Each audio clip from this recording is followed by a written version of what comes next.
দ্রুত নির্বাচনী রোডম্যাপ দেবে সরকার, জানালেন পররাষ্ট্র উপদেষ্টা। নিবন্ধিত সব দল নিয়েই হবে নির্বাচন, বললেন সিইসি। বিএনপির ঐক্যে ফাটল ধরানোর চেষ্টা চলছে, মন্তব্য ফখরুলের। জনগণকে স্বস্তি দিতে ব্যর্থ সরকার, বললেন রিজভী। সড়ক দুর্ঘটনা রোধে কঠোর হচ্ছে সরকার। ফিটনেসবিহীন গাড়ি ও লাইসেন্স ছাড়া চালকের দুর্ঘটনার দায় বিআরটিএর। এবং এবার দহগ্রামে সীমান্তে কাঁটাতারের বেড়া দিল ভারত। চাঁপাইনবাবগঞ্জে বিএসএফের গুলিতে এক বাংলাদেশি আহত।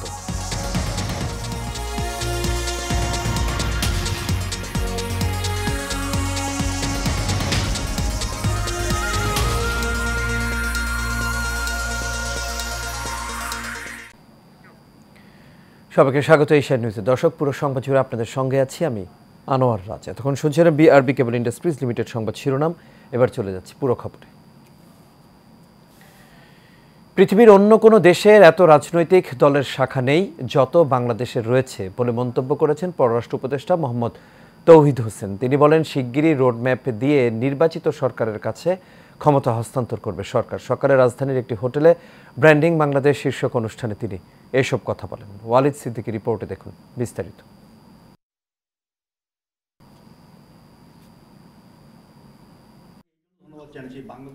রাজধানীর একটি হোটেলে ব্র্যান্ডিং বাংলাদেশ শীর্ষক অনুষ্ঠানের আয়োজন করা হয়। এতে প্রধান অতিথি হিসাবে উপস্থিত হন পররাষ্ট্র উপদেষ্টা মোহাম্মদ তৌহিদ হোসেন।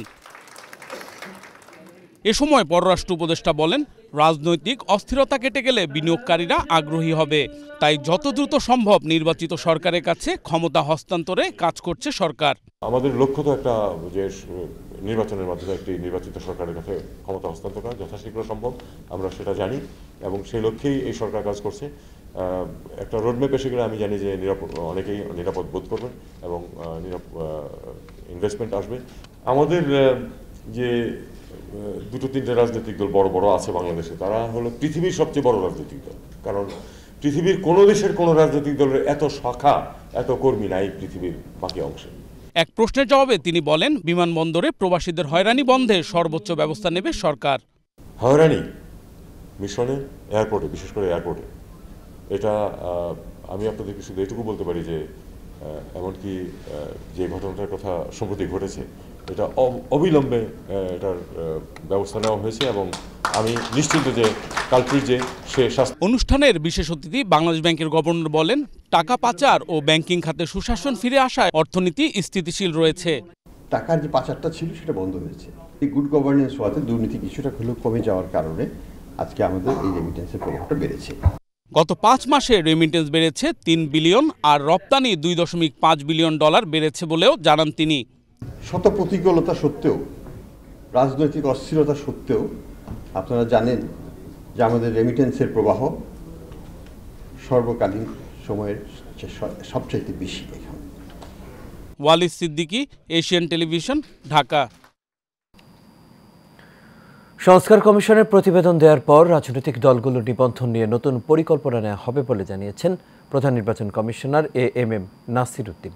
আওয়ামী লীগের নির্বাচনে অংশ নেওয়া প্রসঙ্গে তিনি জানান, সময় আসলে দেখা যাবে কোন কোন দলের নিবন্ধন থাকে। ভোটার আইডি কার্ড সংশোধনের আর্থিক দুর্নীতির সাথে বিগত দিনে যারা জড়িত ছিল তাদেরকে আইনের আওতায় নিয়ে আসা হবে বলেও জানান প্রধান নির্বাচন কমিশনার। সিলেট সার্কিট হাউসে ভোটার তালিকা হালনাগাদ ও ত্রয়োদশ জাতীয় সংসদ নির্বাচন উপলক্ষে সিলেট আঞ্চলিক নির্বাচন অফিসের আয়োজনে সাংবাদিকদের সাথে মত বিনিময়কালে তিনি এসব কথা বলেন। এই সময় আগামী জাতীয় নির্বাচন ইভিএম এর মাধ্যমে হবে না জানিয়ে তিনি বলেন, প্রবাসীরা নির্বাচনে অংশ নিতে পারবেন, সেই লক্ষ্যে তাদের ভোটার করার প্রক্রিয়া চলছে। একদিনে সব নির্বাচন করা কোনোভাবেই সম্ভব নয় বলে জানিয়েছেন সিইসি। আর আমাদের ইউনিয়ন পরিষদ হচ্ছে 4,595। এই সবগুলো নির্বাচন একদিনে করার যে এটা একটা আমাদের জন্য আদৌ গ্রহণযোগ্য একটা সুপারিশ নয়, এটা বাস্তবায়নযোগ্য নয়। ইসি এটাকে কোনো বাস্তবায়নযোগ্য পরামর্শ বলে মনে করে না। যখন আমরা শিডিউল ঘোষণা করি তার আগে যে কটা দল নিবন্ধিত থাকে ওদের মধ্যে একটা সুন্দর করে একটা নির্বাচন আয়োজন করা। সময় আসুক, দেখবেন কারা কারা নিবন্ধিত অবস্থায় থাকে, যারা যারা থাকবে তাদের নিয়ে নির্বাচন করবো। আমরা অপেক্ষা করুন, আমরা অপেক্ষা করে দেখি, ওই সময় পর্যন্ত একটা অপেক্ষা করে দেখি। বিএনপির ঐক্যে ফাটল ধরানোর চেষ্টা চলছে বলে মন্তব্য করে বিএনপির মহাসচিব মির্জা ফখরুল ইসলাম আলমগীর এ সময় সবাইকে ধৈর্য ধরার আহ্বান জানান তিনি। আজ এবি পার্টির সম্মেলনে এই কথা বলেন তিনি। এ সময় সোনার বাংলাদেশ নয়, তরুণদের নিয়ে নতুন বাংলাদেশ করার কথা জানান বক্তারা। সোহাগ মিয়ার ক্যামেরায় কাউসার আহমেদের রিপোর্টে দেখুন বিস্তারিত।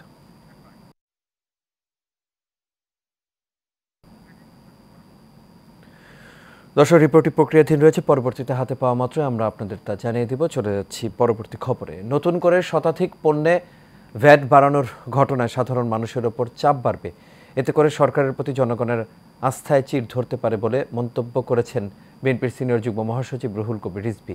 সকালে নয়াপল্টনে বিএনপির কেন্দ্রীয় কার্যালয়ে এক সংবাদ সম্মেলনে এই মন্তব্য করেন রিজভী। অভিযোগ করেন, বাজারে নিত্য প্রয়োজনীয় জিনিসপত্রের দাম নিয়ন্ত্রণে অন্তর্বর্তী সরকার ক্রমান্বয়ে ব্যর্থতার দিকে ধাবিত হচ্ছে। এ সময় তিনি অভিযোগ করেন, এনসিটিবি নবম দশম শ্রেণীর পৌরনীতি নতুন বইয়ে ভুল তথ্য দিয়ে আওয়ামী লীগকে হিরো আর বিএনপিকে হেয় প্রতিপন্ন করে কোমলমতি শিক্ষার্থীদের মধ্যে বিভ্রান্তি সৃষ্টি করছে। ভারত সরকার হাসিনাকে আশ্রয় প্রশ্রয় দিয়ে বাতিল হওয়া ভিসার মেয়াদ বাড়িয়ে বাংলাদেশের জনগণের বিরুদ্ধে ষড়যন্ত্রে লিপ্ত হয়েছেন বলে অভিযোগ করেন বিএনপির এই সিনিয়র যুগ্ম মহাসচিব। ক্রমান্বয়ে যেন ব্যর্থ হচ্ছে। প্রায় 100টি আইটেমের উপর আপনার ভ্যাট বসেছে। অল্প নয়, 1 টাকা নয়, অধিকাংশই হচ্ছে আপনার 15 টাকা, 15% বৃদ্ধি করেছে। ডক্টর ইউনূস সাহেবের সরকার মানুষের যে আস্থা, সেই আস্থা তো এতে চির ধরবে। যে সরকারের প্রতি সমর্থন রয়েছে বিভিন্ন রাজনৈতিক দলের, সেটা তো ভাবতে হবে।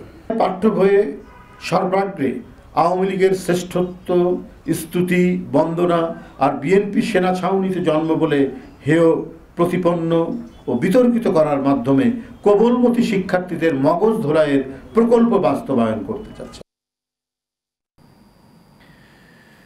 বিএনপির ঐক্যে ফাটল ধরানোর চেষ্টা চলছে বলে মন্তব্য করেছেন বিএনপির মহাসচিব মির্জা ফখরুল ইসলাম আলমগীর। এর সময় সবাইকে ধৈর্য ধরার আহ্বান জানান তিনি। দর্শক, কাউসার আহমেদের প্রক্রিয়াধীন রিপোর্টটি আমাদের হাতে এসে পৌঁছেছে, এখন আমরা তা দেখে নেব। রাজধানীর সোহরাওয়ার্দী উদ্যানে এবি পার্টির প্রথম জাতীয় সম্মেলনে প্রধান অতিথি হিসেবে উপস্থিত হন বিএনপির মহাসচিব মির্জা ফখরুল ইসলাম আলমগীর। হাঁটি হাঁটি পা পা করে চলবার যে পথ, জন আকাঙ্ক্ষার বাংলাদেশ থেকে শুরু করে। এ সময় তিনি বলেন, সংস্কার ও নির্বাচন নিয়ে বিএনপির অবস্থানের ভুল ব্যাখ্যা দেওয়া হচ্ছে। তিনি জানান, সব দলমতের ভিত্তিতে ঐক্যবদ্ধ জাতীয় সরকার করতে চায় বিএনপি। আমাদের দেশেরই কিছু মানুষ তারা আজকে বিভিন্নভাবে এই ঐক্যে তারা কিছু ফাটল ধরানোর চেষ্টা করছেন। আমি জানি সেই চেষ্টা সফল হবে না। আমরা অবশ্যই সম্মিলিতভাবে ঐক্যবদ্ধভাবে আমাদের যে লক্ষ্য, সেই লক্ষ্যে আমরা পৌঁছতে সক্ষম হবে আমি বিশ্বাস করি। সম্মেলনে অন্তর্বর্তীকালীন সরকারের সমালোচনা করে পরিস্থিতি নিয়ন্ত্রণে নির্বাচিত সরকার হাতে ক্ষমতা হস্তান্তর করার কথা জানান অন্যান্য বক্তারা। দেশ পরিচালনার সামনের দিকে নিয়ে যাওয়ার দায়িত্ব এখন অন্তর্বর্তী সরকারের হাতে, যেহেতু তারা ক্ষমতায়। কিন্তু এটা ঠিক, এরা অভিজ্ঞ নন, এরা রাজনীতির মধ্যে পরখে দেশকে গড়বার কাজে অভিজ্ঞ নন। এই জন্য আমি মনে করি বরঞ্চ দেশ গড়বার দায়িত্ব আমাদের, যারা ক্ষমতার বাইরে আছি। আমরা চাই আপনারা দ্রুত সময়ের মধ্যে আপনারা কি করতে চান এবং বিগত 5 মাসে কি করেছেন তার একটি পরিকল্পনা প্রকাশ করবেন এবং দলগুলোর যে চাওয়া একটি রোডম্যাপ প্রকাশ করবেন। এতে করে রাজনৈতিক দলগুলোর সংশয় এবং সন্দেহ আপনাদের উপর যে তৈরি হয়েছে সেটি কমবে। এবি পার্টির কাউন্সিলে ভোটের মাধ্যমে মুজিবুর রহমান মঞ্জু চেয়ারম্যান এবং ব্যারিস্টার আসাদুজ্জামান ফুয়াদ সেক্রেটারি হিসেবে নির্বাচিত হয়েছেন। যখন ফ্যাসিবাদ বিরোধী আন্দোলনের একটা পর্যায়ে আমি গ্রেফতার হয়েছিলাম। কাউসার আহমেদ, এশিয়ান টেলিভিশন, ঢাকা। ফিটনেসবিহীন গাড়ি এবং ড্রাইভিং লাইসেন্স নেই এমন দুর্ঘটনার জন্য দায়ী থাকবে বিআরটিএ বলে মন্তব্য করেছেন সড়ক পরিবহন ও সেতু উপদেষ্টা ফাউজুল কবির খান। রাজধানীর বনানী বিআরটিএ কার্যালয়ের সড়ক নিরাপত্তা বিষয়ক এক মতবিনিময় সভায় তিনি এসব কথা জানান।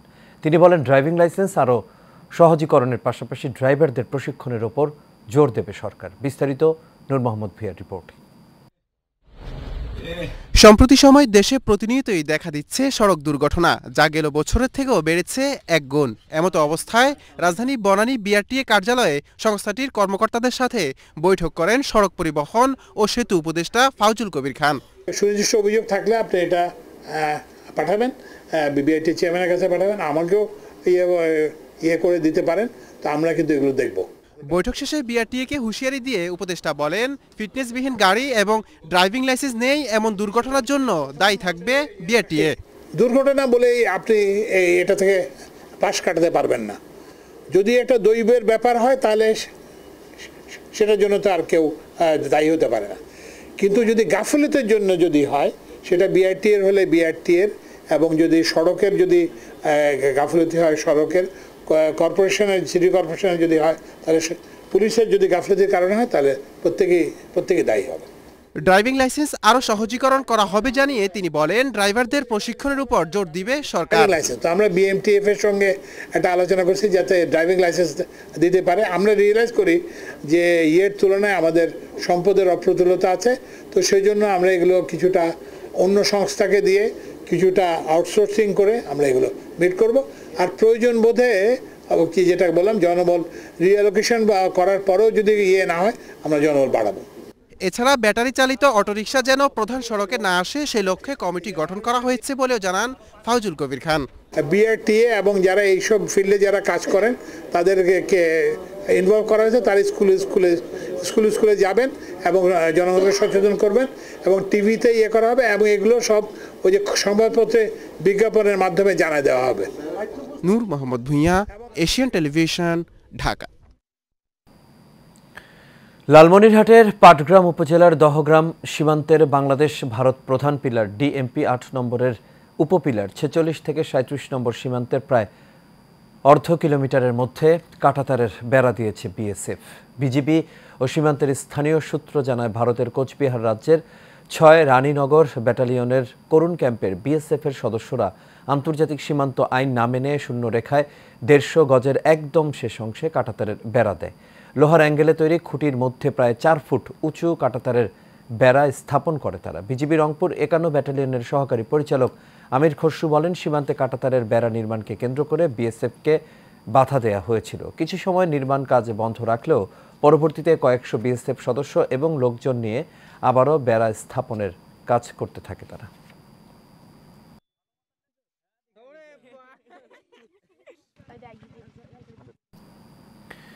চাঁপাইনবাবগঞ্জের আজমতপুর সীমান্তে ভারতীয় সীমান্তরক্ষী বাহিনী বিএসএফের গুলিতে শহীদুল ইসলাম নামে এক বাংলাদেশি যুবক গুরুতর আহত হয়েছে। শুক্রবার দিবাগত রাতে ভারতের শ্মশানী ক্যাম্পের বিএসএফ সদস্যরা তাকে গুলি করে।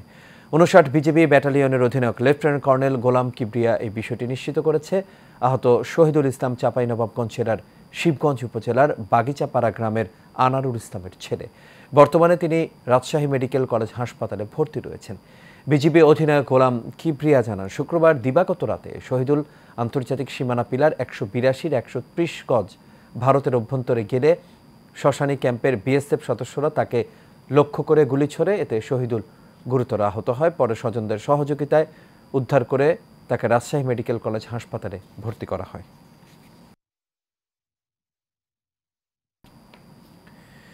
এক শ্রেণীর রাজনীতিকের নেতিবাচক দৃষ্টিভঙ্গির কারণেই রাজনীতির কক্ষচ্যুতি ঘটেছে বলে মন্তব্য করেছেন বাংলাদেশ জামায়াতে ইসলামীর কেন্দ্রীয় নির্বাহী পরিষদ সদস্য ঢাকা মহানগরী উত্তরের আমির মোহাম্মদ সেলিম উদ্দিন। তিনি গতকাল সন্ধ্যায় রাজধানী মিরপুর ১২ হারুন মোল্লা মাঠে পল্লবী থানা উত্তর জামায়াত আয়োজিত এক কর্মী সম্মেলনে প্রধান অতিথির বক্তব্যে এসব কথা জানান। এ সময় থানা আমির মাওলানা সাইফুল ইসলাম কাদেরের সভাপতিত্বে এবং সেক্রেটারি মোহাম্মদ মহিউদ্দিনের সঞ্চালনায় সম্মেলনের উদ্বোধনী ঘোষণা করেন জুলাই আগস্ট বিপ্লবের শহীদ শাহরিয়ার আলভির বাবা আবুল হাসান। সম্মেলনে বিশেষ অতিথি হিসেবে বক্তব্য রাখেন শ্রমিক কল্যাণ ফেডারেশনের ঢাকা মহানগর দক্ষিণের সভাপতি আব্দুস সালাম ও পল্লবী জোন পরিচালক মোহাম্মদ নাসির উদ্দিন।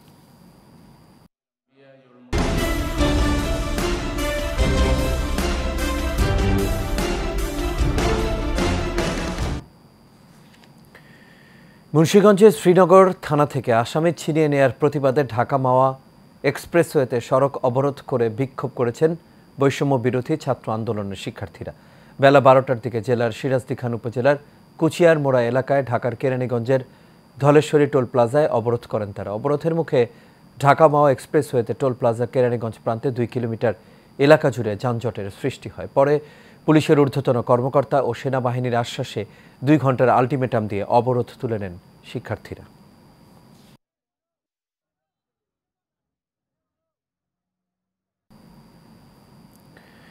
গাজীপুরের টঙ্গীতে সাবেক এমপি আহসানুল্লাহ মাস্টার হত্যা মামলায় কারাগারে থাকা বিএনপি নেতা বীর মুক্তিযোদ্ধা নুরুল ইসলাম সরকারের মুক্তির দাবিতে ঢাকা ময়মনসিংহ মহাসড়ক অবরোধ করে বিক্ষোভ মিছিল ও প্রতিবাদ সভা অনুষ্ঠিত হয়েছে।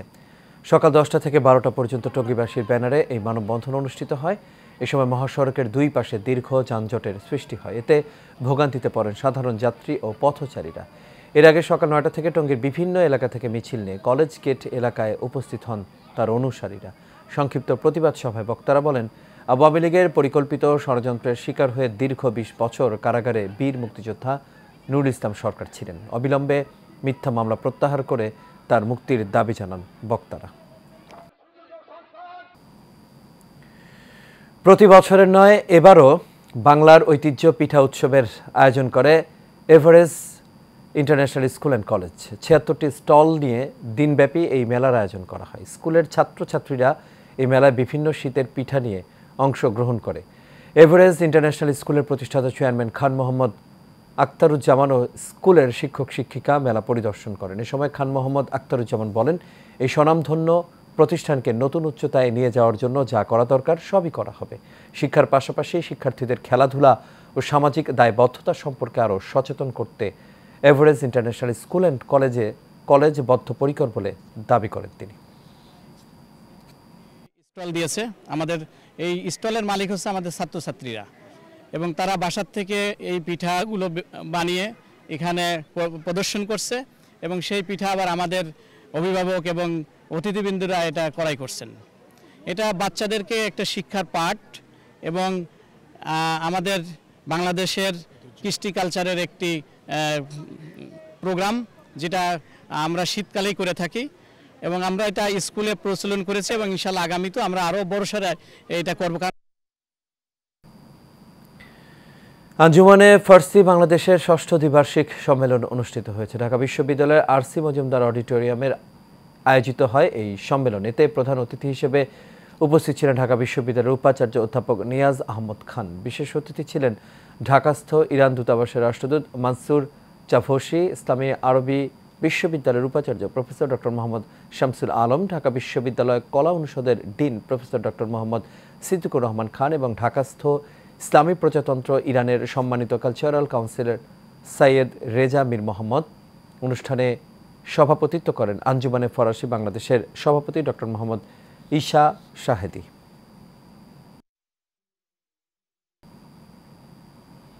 ঢাকা বিশ্ববিদ্যালয়ের বিজ্ঞান, জীববিজ্ঞান ও সায়েন্স এনএক্সের সাবেক শিক্ষার্থীদের সংগঠন কার্জুনিয়ানের মিলন মেলা গ্র্যান্ড গেট টুগেদার অনুষ্ঠিত হয়েছে। বিশ্ববিদ্যালয়ের মঞ্জুরি কমিশনের চেয়ারম্যান ও ডাবির সাবেক ভিসি অধ্যাপক ডক্টর SM.A. ফায়েজ এতে প্রধান অতিথি হিসেবে উপস্থিত ছিলেন। শুক্রবার গাজীপুরের একটি বাগান বাড়িতে মিলন মেলা অনুষ্ঠিত হয়। অনুষ্ঠানে অংশ নেন সংগঠনটির 6 শতাধিক সাবেক শিক্ষার্থী। দীর্ঘদিন পর সবাই একত্রিত হতে পেরে যেন শিক্ষা জীবনের সেই আনন্দ ফিরে পান তারা। পুরনো দিনের হাসি, গল্প, গান, বন্ধুত্বের স্মৃতি উঠে আসে তাদের আড্ডায়।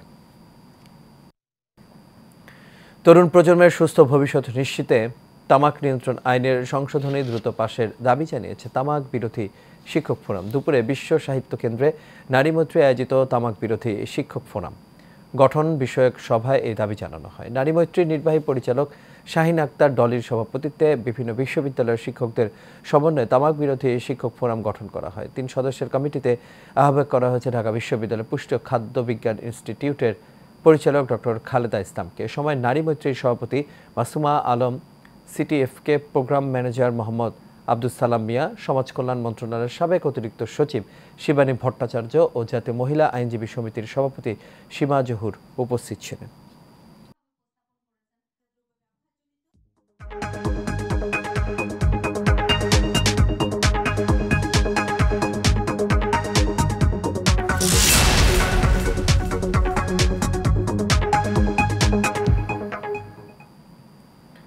এবার এক্সিম ব্যাংক বাণিজ্য সংবাদ। প্রিমিয়াম মেগা গেটেড কমিউনিটি রূপায়ণ সিটিতে শুরু হলো রূপায়ণ city presents Praava health fest এবং চিত্রাঙ্কন প্রতিযোগিতা, যেখানে বিশেষজ্ঞ চিকিৎসকরা দিচ্ছেন স্বাস্থ্য সেবা ও পরামর্শ। এই ফেস্ট চলবে 11 জানুয়ারি পর্যন্ত। মেহরাব সুমনের রিপোর্টে দেখুন বিস্তারিত। সবুজে ঘেরা পরিবেশ এবং স্বাস্থ্য সচেতন নাগরিকদের জন্য পর্যাপ্ত খোলা জায়গা নিয়ে নির্মিত আধুনিক প্রিমিয়াম মেগা গেটেড কমিউনিটি রূপায়ণ সিটিতে আয়োজন করা হয় রূপায়ণ city presents, Praava health fest এবং চিত্রাঙ্কন প্রতিযোগিতা। সিটির বাসিন্দাদের সমাজ সেবামূলক কর্মকাণ্ডের ধারাবাহিকতায় রূপায়ণ সিটিতে এই আয়োজন করা হয়। চমৎকার এই আয়োজন ভিন্ন মাত্রা যোগ করেছে রূপায়ণ সিটিতে, যেখানে বিশেষজ্ঞ চিকিৎসক দিচ্ছেন স্বাস্থ্যসেবা ও পরামর্শ। ফ্যামিলি ফিজিশিয়ানই কিন্তু প্রাইমারি লেভেলে চিকিৎসাটা দিয়ে থাকে, এবং যেটা খুবই ম্যান্ডেটরি। আপনি যে কোনো ধরনের ডিজিজ বা হেলথ ইস্যুস সবকিছু কিন্তু ফ্যামিলি ফিজিশিয়ান। এখানকার যে কমিউনিটিটা আছে রূপায়ণ সিটির, তো ওদেরকে আসলে একটা হেলথ সার্ভিস দেয়া। তো আমাদের সাথে ছিল হচ্ছে কি আমরা ভাইটাল নিয়েছিলাম, হাইট ওয়েট এগুলোর সাথে আমাদের ডক্টর ছিল, আমি ক্লিনিক্যাল নিউট্রিশনের ডায়েটিশিয়ান আছি। স্বাস্থ্য সচেতন নগরবাসীর স্বাস্থ্য সেবা বৃদ্ধির লক্ষ্যে এই আয়োজন বলে জানান প্রাভার ম্যানেজার। আমরা আজকে এসেছি রূপায়ণ সিটি উত্তরাতে। আমরা রূপায়ণ সিটির কোলাবোরেশনে একটা প্রাভা হেলথ কমিউনিটি ফেস্ট করছি। আমরা আসলে কমিউনিটিতে কিভাবে স্বাস্থ্য সচেতনতা বাড়ানো যায় এবং হেলথ কেয়ারটাকে কিভাবে আরও অ্যাক্সেসিবল করা যায়, ওটা নিয়ে আমরা কাজ করছি। প্রাভা হেলথে যে বিভিন্ন সার্ভিসগুলো আছে, ধরেন আমাদের 24টারও বেশি ডিপার্টমেন্টের 70টারও বেশি ডক্টর আছে, আমাদের বিভিন্ন ল্যাব টেস্ট আছে যেটা আমরা ঘরের ল্যাবের মাধ্যমে হোম স্যাম্পল কালেকশনও করে থাকি। ভবিষ্যতেও এ ধরনের হেলথ ফেস্টের আয়োজন করা হবে বলে জানান সংশ্লিষ্টরা। Mehrab Sumon, Asian television, Dhaka. Faith Overseas Limited উত্তরাতে আয়োজন করলো সর্ববৃহৎ শিক্ষা মেলা। আন্তর্জাতিক শিক্ষা ও ক্যারিয়ার নিয়ে আগ্রহী শিক্ষার্থীদের জন্য ফেইথ ওভারসিজ লিমিটেড আয়োজন করে। উত্তরা লেডিস ক্লাবে এই বিশেষ শিক্ষা মেলা সকাল 10টা থেকে সন্ধ্যা 6টা পর্যন্ত চলবে। এক্সপোতে অংশগ্রহণের মাধ্যমে আগ্রহীরা স্কলারশিপ ও ভর্তি প্রক্রিয়ায় বিস্তারিত তথ্য জানতে পারবেন। শিক্ষা ও ক্যারিয়ার নিয়ে আগ্রহী শিক্ষার্থী ও অভিভাবকদের জন্য এটি হবে একটি অনন্য সুযোগ। এক্সপোতে অংশগ্রহণ করে তারা তাদের ভবিষ্যৎ শিক্ষা ও ক্যারিয়ার পরিকল্পনায় গুরুত্বপূর্ণ সিদ্ধান্ত নিতে সক্ষম হবে বলে জানান আয়োজকরা। এবার খেলার খবর। আন্তর্জাতিক ক্রিকেট থেকে অবসরের ঘোষণা দিয়েছেন বাংলাদেশের সাবেক অধিনায়ক তামিম ইকবাল। শুক্রবার রাতে দেয়া এক ফেসবুক পোস্টে তিনি এই কথা জানিয়েছেন। এর আগে 2023 সালের জুলাইতে বাংলাদেশের ক্রিকেট ভক্তদের চমকে দিয়ে প্রথমবার আন্তর্জাতিক ক্রিকেট থেকে অবসরের ঘোষণা দিয়েছিলেন তামিম। নাটকীয়ভাবে একদিন পরই তৎকালীন প্রধানমন্ত্রীর অনুরোধে তিনি ক্রিকেট ফেরার ঘোষণা দেন। আন্তর্জাতিক ক্রিকেটে ফিরলেও এরপর আর খেলা হয়নি তামিমের। সর্বশেষ ওয়ানডে বিশ্বকাপের দল থেকে তিনি সরিয়ে নেন নিজেকে। এরপর থেকে তার জাতীয় দলে ফেরার সময় নিয়ে অনিশ্চয়তার পেন্ডুলাম দুলছিল। আসন্ন আইসিসি চ্যাম্পিয়ন্স ট্রফিকে ঘিরে তামিমের জাতীয় দলে ফেরার তোড়জোড় শুরু হয় আবারও। সেই পরিস্থিতিতেই জাতীয় দ্বিতীয় দফায় চূড়ান্ত সিদ্ধান্তটি জানিয়ে দিলেন দেশসেরা এই ওপেনার। আর এর সাথে শেষ করব এশিয়া নিউজ। তবে যাবার আগে বিআরপি কেবল ইন্ডাস্ট্রিজ লিমিটেড সংবাদ শিরোনামগুলো দেখে নেব দর্শক আরও একবার। দ্রুত নির্বাচনী রোড ম্যাপ দেবে সরকার, জানালেন পররাষ্ট্র উপদেষ্টা। নিবন্ধিত সব দল নিয়ে হবে নির্বাচন, বললেন সিইসি। বিএনপির ঐক্যে ফাটল ধরানোর চেষ্টা চলছে, মন্তব্য ফখরুলের। জনগণকে স্বস্তি দিতে ব্যর্থ সরকার, বললেন রিজভী। সড়ক দুর্ঘটনা রোধে কঠোর হচ্ছে সরকার। ফিটনেসবিহীন গাড়ি ও লাইসেন্স ছাড়া চালকের দুর্ঘটনার দায় বিআরটিএর। এবং এবার দহগ্রাম সীমান্তে কাঁটাতারের বেড়া দিল ভারত। চাঁপাইনবাবগঞ্জে বিএসএফের গুলিতে এক বাংলাদেশি আহত।